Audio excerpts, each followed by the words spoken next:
আসসালামু আলাইকুম প্রিয় শিক্ষার্থীরা, আমি শিন সুলতানা নতুন একটি পর্ব নিয়ে হাজির হলাম। এখন আলোচনা করব বাংলা প্রথম পত্রের এই বইটিতে আমরা পল্লী সাহিত্য প্রবন্ধের অনুধাবনমূলক প্রশ্ন নিয়ে। অনুধাবনমূলক প্রশ্ন আমাদের 6 থেকে 10 পর্যন্ত দেওয়া আছে। আমরা সেই প্রশ্নগুলো দেখে ফেলি এক নজরে। ফোকলোর সোসাইটি এর কাজগুলা কি বর্ণনা করো। ফোকলোর সোসাইটির কাজ হলো উপকথাগুলো সংগ্রহ করে অন্য সভ্য দেশের উপকথার সঙ্গে সাদৃশ্য বিচার করা। ইউরোপ ও আমেরিকায় বড় বড় বিদ্বানদের সবার নাম হলো ফোকলোর সোসাইটি। এই সংগঠনের কাজ হলো লোকমুখে প্রচলিত সব উপকথাগুলো সংগ্রহ করা, তারপর অন্য সভ্য দেশের উপকথার সাথে এইসব উপকথার সাদৃশ্য আছে কিনা তা বিচার করা। তো বুঝতে পারলাম 6 নম্বর প্রশ্ন ফোকলোর সোসাইটির কাজ কি। এবার আমরা আসবো সাথে।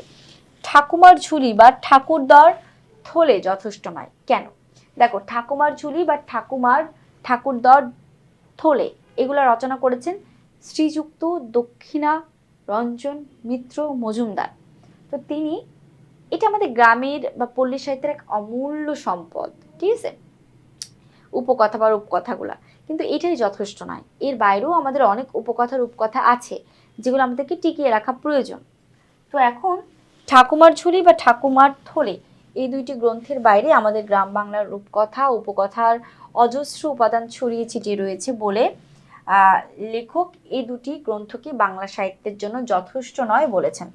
বাংলাদেশের গ্রাম অঞ্চলে রয়েছে রূপকথা ও উপকথার। তো দেখো, বাংলাদেশের গ্রাম অঞ্চলে রয়েছে রূপকথা উপকথার এক বিশাল সম্ভার। লেখকের মতে বাংলাদেশের সমস্ত উপকথা এক জায়গায় জড়ো করলে বিশ্বকোষের মতো কয়েক কলামে তার সংকলন হতো না। এই বিশাল রূপকথার সংখ্যার তুলনায় ঠাকুমার ঝুলি ও ঠাকুমার থলে হতে সংগৃহীত রূপকথার সংখ্যা খুবই সামান্য। তাই লেখক উল্লেখিত মন্তব্যটি করেছেন। এবার পল্লী গানগুলোকে অমূল্য রত্নবিশেষ বলা হয়েছে কেন, বুঝিয়ে লেখো। হাজার বছর ধরে লালিত পল্লী মানুষের জীবনালেখ্য পল্লী গানের মধ্যে উঠে আসায় পল্লী গানগুলোকে অমূল্য রত্নবিশেষ আমাদের বলা হয়েছে।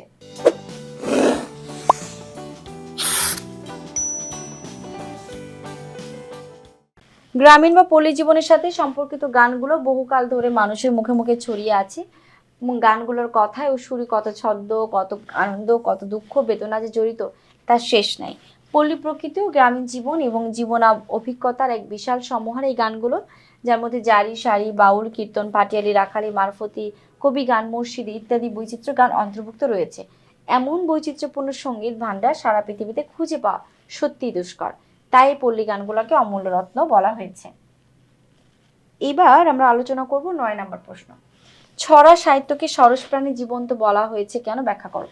মানুষের প্রাণের স্বতঃস্ফূর্ত প্রকাশের কারণে ছড়া সাহিত্যকে সরস প্রাণী জীবন্ত উৎস বলা হয়েছে। পল্লী সাহিত্য প্রবন্ধে লেখক পল্লী সাহিত্যের বিভিন্ন দিক তুলে ধরেছেন।